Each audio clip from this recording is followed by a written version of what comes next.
کہ وہ پچھلے 5 سال کی کسی بھی پولیٹیکل پارٹی کا جو الیکشن کمیشن کے پاس رجسٹرڈ ہے، جو سیمبل لیتی ہے، جو الیکشن لڑتی ہے، اس کا وہ آڈٹ کرے گا الیکشن کمیشن آف پاکستان. یہ اس کی آئینی اور قانونی ذمہ داری ہے. اس کے بعد کیا ہوتا ہے کہ سپریم کورٹ آف پاکستان کے فیصلے کے بعد تحریک انصاف کے رہنما فاروق حبیب صاحب وہ کیا کرتے ہیں کہ وہ تیار کرتے ہیں ایک پیٹیشن، اور وہ پیٹیشن بھیج دیتے ہیں الیکشن کمیشن آف پاکستان میں، لے جاتے ہیں الیکشن کمیشن آف پاکستان میں. اور اس وقت ان کے وکیل تھے فیصل چودھری ایڈوکیٹ صاحب، جو کہ فواد چودھری صاحب کے بھائی ہیں.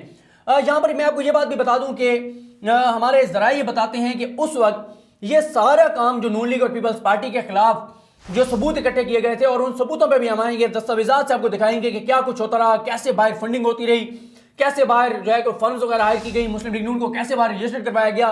یہ تمام چیزیں آپ کے سامنے رکھیں گے. لیکن بتایا جاتا ہے کہ یہ ساری چیزیں جہانگیر خان ترین صاحب نے، ان کی ٹیم نے کی تھی، اور اس کے بعد تحریک انصاف کی جانب سے جو فاروق حبیب صاحب ہیں وہ یہ معاملہ لے کر گئے الیکشن کمیشن آف پاکستان کے پاس. اب ہوتا یہ ہے کہ الیکشن کمیشن کے پاس 3 پارٹیز کے خلاف درخواستیں آ چکی تھیں. ایک تحریک انصاف اس کے خلاف پہلے سے موجود تھی، اکبر ایس بابر کی، ایک پیپلز پارٹی، اور اس کے بعد مسلم لیگ نون. انہوں نے ان تینوں کے لیے ایک اسکروٹنی کمیٹی بنا دی، بالکل اسی طرح سے جیسے آپ سمجھیں کہ جے آئی ٹی ہوتی ہے. اس میں ڈی جی لا، election commission, auditor general Pakistan کا نمائندہ، ایس سی سی پی کا نمائندہ، باقی کنسرن لوگ، یہ اسکروٹنی کمیٹی بن جاتی ہے. اب ہوا یہ کہ نون لیگ سے ریکارڈ مانگا گیا، نون لیگ نے کروڑوں روپے دینے والوں کا ریکارڈ ہی نہیں دیا. یہ انکشاف ہوا ہے الیکشن کمیشن کے دستاویزات میں. آگے چل کے میں وہ آپ کے سامنے چیزیں رکھتا ہوں، دستاویزات آپ کو دکھاؤں گا. اور اس کی وجہ یہ ہے کہ سوال تو یہ ہے کہ کیا مسلم لیگ نون کو پارٹی فنڈز کے نام پر کسی اور مد میں کروڑوں روپے ملتے رہے ہیں؟ اور اہم سوال یہ بھی ہے کہ وہ کون لوگ تھے جو پیسے دے رہے تھے، وہ کیوں پیسے دے رہے تھے؟ اس کی وجہ یہ ہے کہ شریف خاندان پر درجنوں کرپشن کیسز بن چکے ہیں. نواز شریف کو اثاثے چھپانے پر ہی نائل ہوئے ہیں. شہباز شریف اور حمزہ شہباز اس وقت دونوں کرپشن کیسز میں جیل میں ہیں. شریف خاندان پر عام عہدوں کے لیے پارٹی فنڈز کے نام پر رشوت لینے کا بھی الزام ہے. تو اب دیکھنا یہ ہے کہ کیا شریف خاندان پارٹی فنڈز کے نام پر کک بیکس لیتا رہا ہے؟ اور اگر مسلم لیگ کو نون کو پیسے دینے والے جو ہیں وہ ان کے اوریجنل لوگ ہیں، ان کے اپنے ورکرز ہیں، ان کے اپنے لوگ ہیں، تو وہ نام کیوں نہیں دے رہے؟ آخر کس چیز کی پردہ داری ہے؟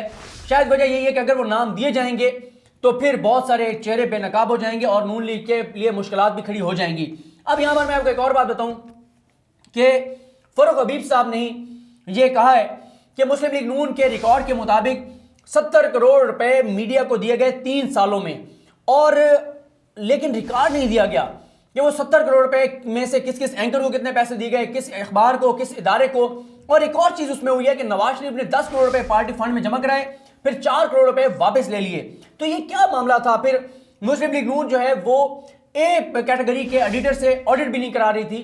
اور یہ تینوں سال اس لیے اہم ہے کہ جن کا ریکارڈ مانگا جا رہا ہے کیونکہ اس وقت مسلم لیگ نون اقتدار میں تھی، اور مسلم لیگ جب اقتدار میں تھی تو پہلے ایک کیس سامنے آ چکا ہے کہ کسی کو سرکاری عہدہ دینا تھا اور پیسے پارٹی فنڈ کے اکاؤنٹ میں جو ہے وہ وصول کیے گئے. یہاں پر آپ یہ بھی دیکھیں کہ ایک مذہبی شخصیت ہیں جو سیٹیں بیچتے تھے، جو لوگوں کو بھرتی کرواتے تھے، لیکن پیسے وہ لیتے تھے مدرسے کے فنڈ کے نام پر، مدرسے کی ڈونیشن کے نام پر.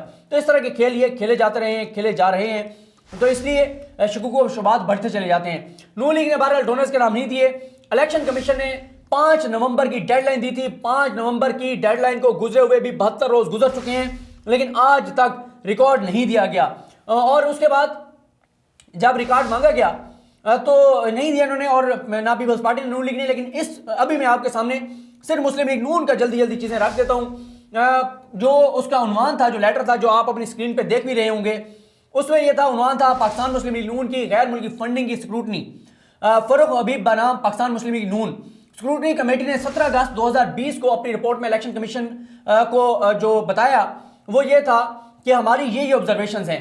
پہلے انہوں نے کہا کہ ہمیں جزوی معلومات موصول ہوئی ہیں، بینکوں سے مانگی گئی مکمل معلومات کا بھی بینکوں سے جو معلومات مانگی گئی مکمل طور پر وہ بھی نہیں ملی. مکمل معلومات کی غیر موجودگی میں کمیٹی کوئی بھی رائے قائم نہیں کر سکتی. نہ مسلم لیگ نون نے ریکارڈ دیا، نہ بینکوں نے ریکارڈ دیا.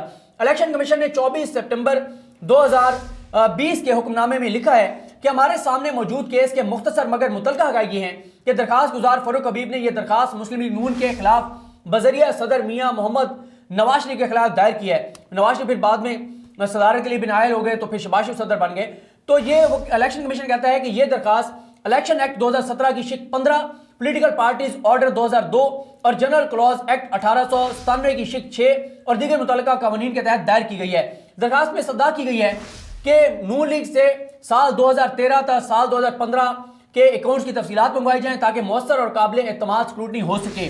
مسلم لیگ نون کو انتخابی نشان الاٹ نہ کیا جائے کیونکہ اس نے مطلوبہ قانونی تقاضے پورے نہیں کیے۔ پھر یہ بھی کہا گیا کہ مسلم لیگ نون کے فنڈز تحویل میں لیے جائیں۔ یہ تمام باتیں کی استدعا کی فاروق حبیب صاحب نے۔ پیراگراف نمبر 1 میں یہ کہا گیا ہے کہ اس درخواست کے موصول ہونے پر مسلم لیگ نون کو نوٹس جاری کیے گئے۔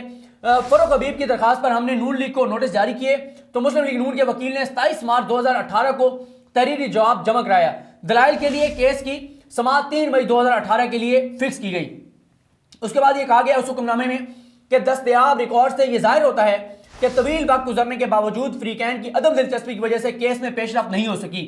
اس صورتحال میں الیکشن کمیشن نے ایک اسکروٹنی کمیٹی قائم کی تاکہ مسلم لیگ نون کے سال جو ہے وہ 2015 تا 2013 تا سال 2015 تک کے 3 سالوں کے اثاثوں اور واجبات کی اسکروٹنی کی جا سکے۔ اس معاملے کا فیصلہ کرنے کے لیے الیکشن کمیشن نے 6 ٹرمز آف کنڈیشن وضع کیے تھے۔ کمیٹی کو ہدایت کی گئی تھی کہ درخواست گزار کی جانب سے دی گئی معلومات کے مصدقہ ہونے کے حوالے سے جائزہ لے اور ممنوعہ فنڈز کی بھی نشاندہی کرے، یعنی جو معلومات فاروق حبیب نے دی ہیں ان کا جائزہ لیا جائے اور دیکھا جائے کہ کیا مسلم لیگ نون کو کوئی ممنوعہ فنڈنگ تو نہیں ہوئی۔ پیراگراف نمبر 2 میں کہا گیا کہ اگرچہ کمیٹی نے متعلقہ ریکارڈ اکٹھا کرنے کے لیے اپنی پوری کوشش کی ہے لیکن مسلم لیگ نون کمیٹی کی جانب سے مانگا گیا ریکارڈ فراہم کرنے میں لیت و لال سے کام لیتی رہی ہے، جس کی وجہ سے کمیٹی کو سماعت ملتوی کرنا پڑتی رہی تاکہ ٹرمز آف ریفرنس کے مطابق معلومات حاصل کر سکے۔ یہ آپ اپنی سکرین پر دیکھ رہے ہیں، ڈاکومنٹس موجود ہیں، لکھا ہوا موجود ہے جو میں آپ کے سامنے بتا رہا ہوں۔ اس کے بعد کہا گیا ہے ریکارڈ سے ظاہر ہوتا ہے کہ کمیٹی کے ہدایات پر مسلم لیگ نون کی جانب سے کچھ ریکارڈ تو فراہم کیا گیا ہے، نون لیگ نے کچھ فنڈز دینے والوں کی تفصیلات بھی فراہم کی ہیں، لیکن کمیٹی اس نتیجے پر پہنچی ہے کہ کچھ فنڈز دینے والوں کی مکمل تفصیلات فراہم نہیں کی گئیں۔